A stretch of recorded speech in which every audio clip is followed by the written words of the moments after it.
नमस्कार. प्राईम पॉइंटमध्ये मी सुहास आपल्या सगळ्यांचं स्वागत करतो. विषय एकच आहे की एकनाथ शिंदे जे आहेत त्या एकनाथ शिंदेंना अमित शहांनी नाराज करून महाराष्ट्रामध्ये पाठवलं आहे. एकनाथ शिंदे नाराज झालेत. एकनाथ शिंदे इतके नाराज झालेत की कदाचित पुढची भूमिका काही वेगळी घेतील का एकनाथ शिंदे असा देखील प्रश्न पडावा. इतके एकनाथ शिंदे नाराज झालेत.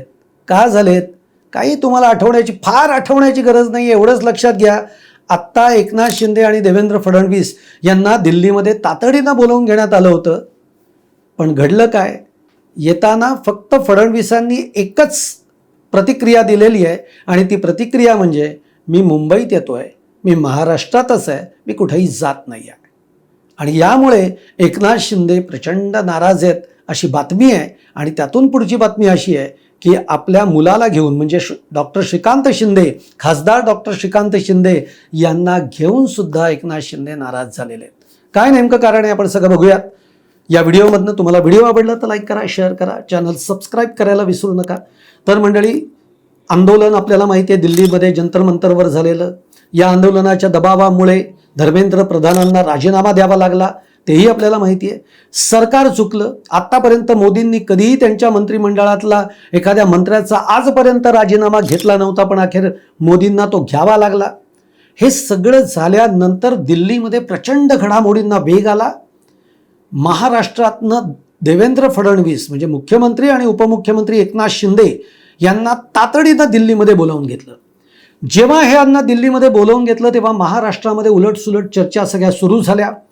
त्यातून संजय राऊतांनी एक काडी जी टाकायची ती टाकली की देवेंद्र फडणवीसांना कदाचित आता दिल्लीमध्ये बोलावून घेतलं जाऊ शकतं, त्यांना शिक्षण मंत्री जे खातं आहे, शिक्षण खातं हे त्यांच्याकडे दिलं जाऊ शकतं, अशी एक चर्चा संजय राऊतांनी घडवून आणली.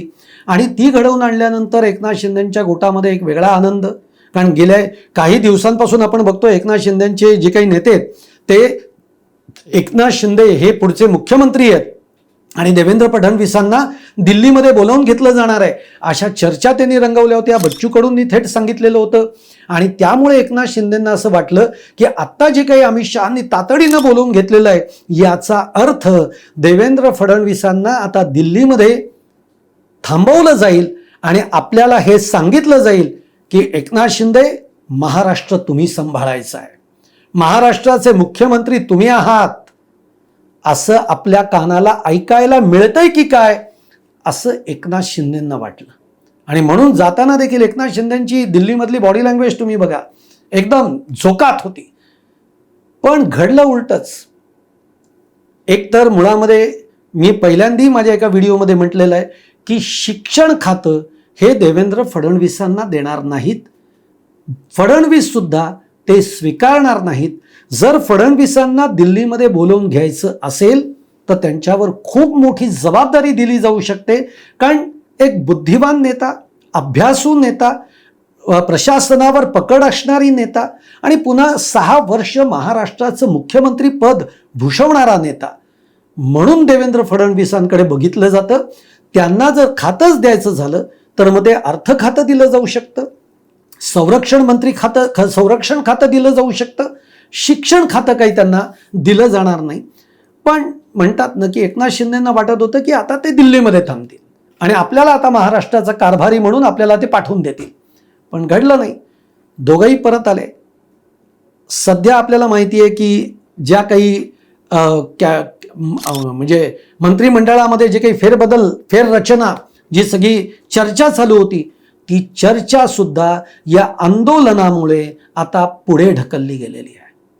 आता याच्या पुढच्या काळामध्ये मंत्रीपद कुणाला द्यायचं हे अत्यंत ताऊन सुलाखून नरेंद्र मोदी हे निर्णय घेतील अशी चर्चा आता दिल्लीमध्ये रंगलेली आहे. आता कोणाला तरी वाटतंय आणि कोणाचा तरी कोणीतरी आहे म्हणून आता मंत्रीपद नाही मिळणार. आता ती कॅपॅसिटी असेल, तो मंत्री तेवढा सक्षम असेल, त्याचा तेवढ्या त्या खात्यावरचा प्रभाव असेल किंवा तो त्या खात्यामध्ये काम करू शकणारा असेल तरच त्याला ते खात्याचा मंत्री बनवला जाऊ शकतं. आणि त्यामुळे झालं असं की आता देवेंद्र फडणवीस आणि एकनाथ शिंदे परत महाराष्ट्रामध्ये आले. देवेंद्र फडणवीस नागपूरमध्ये होते तेव्हा त्यांना प्रतिनिधींनी प्रश्न विचारला की तुम्ही दिल्लीत जाताय अशी चर्चा आहे. तेव्हा देवेंद्र फडणवीसांनी एका वाक्यामध्ये, देवेंद्र फडणवीस अशा प्रश्नांना उत्तर द्यायला अत्यंत हुशार आहेत ते. मी आज नागपुरात आहे, संध्याकाळी मुंबईत जाणार आहे. मी मुंबईतच आहे, मी महाराष्ट्रातच आहे. याचा अर्थ देवेंद्र फडणवीस इतक्यात तरी दिल्लीत जात नाही. ते जातील तेव्हा जातील, पण इतक्यात तरी जात नाही. म्हणजेच एकनाथ शिंदे इतक्यात तरी मुख्यमंत्री होत नाहीत, हा दुसरा त्याचा अर्थ आहे.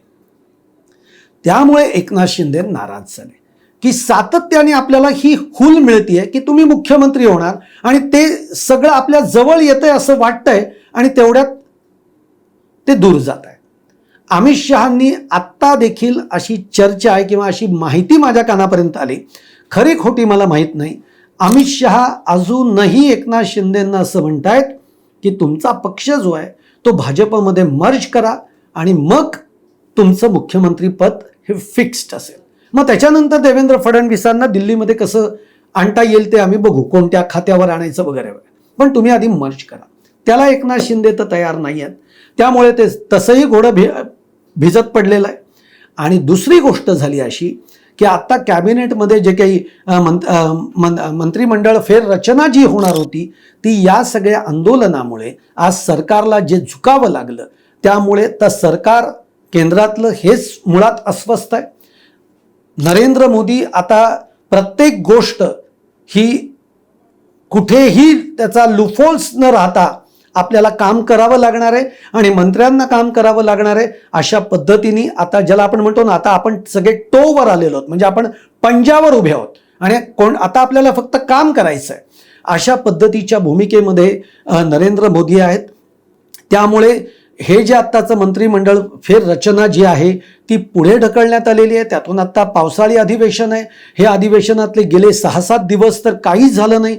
अधिवेशन सातत्याने तहकूब होत आहे आणि त्यामुळे हे अधिवेशन संपसपर्यंत तर ही चर्चा होणार नाही आणि त्याच्यानंतर देखील पंतप्रधान नरेंद्र मोदी या बाबतीमध्ये निर्णय घेतील आणि मग कॅबिनेटमधले बदल किंवा मंत्रिमंडळातले बदल हे त्या दृष्टीनं होतील.